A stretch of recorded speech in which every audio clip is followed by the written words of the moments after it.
На внимание-то на дороге смехурка. Яхай, не яхай, baby.com. Фирма вика, направи така, от твоята чешмата потича ракия, че от вода хваща се ръжда и без пупница отвътре ще изпия. Някаква свиня въргаля се в калта, а комшията спика за жена ми. И по това, нали не е сама, аз пък ще си сипя още ракия. Ася! Той каза и се отряза. Така ли стана, пак ли ползвам чужда фраза от ВИК?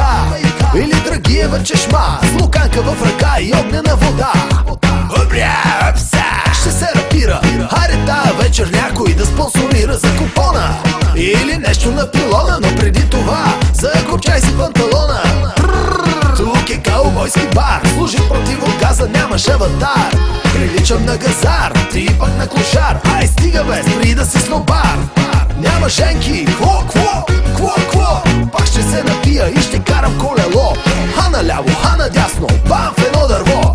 Ай стига бе, кога порасна то? Фирма вика, направи така, от моята чешмата потече ракия, че от вода хваща се ръжда и без пупница отвътре ще изпия. Някаква свиня въргаля се в калта, а комшията спика с жена ми.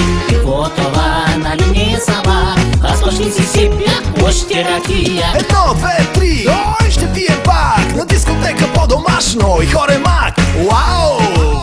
Каква походка, беше в парка на разходка с бутилка водка. 100 кила ракия давам. Дай ги бре! И 200 можем да изпием от воле.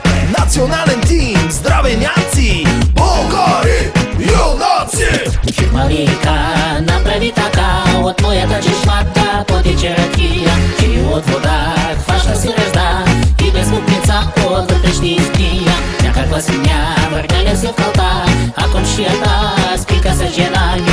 И по това, нали не е сама, аз пък ще си сипя още ракия. Фирма вика, направи така, от моята чешмата потече ракия, че от вода хваща се ръжда и без пупница отвътре ще изпия. Някаква свиня въргаля се в калта, а комшията спика с жена ми. И по това, нали не е сама, аз пък ще си сипя още ракия.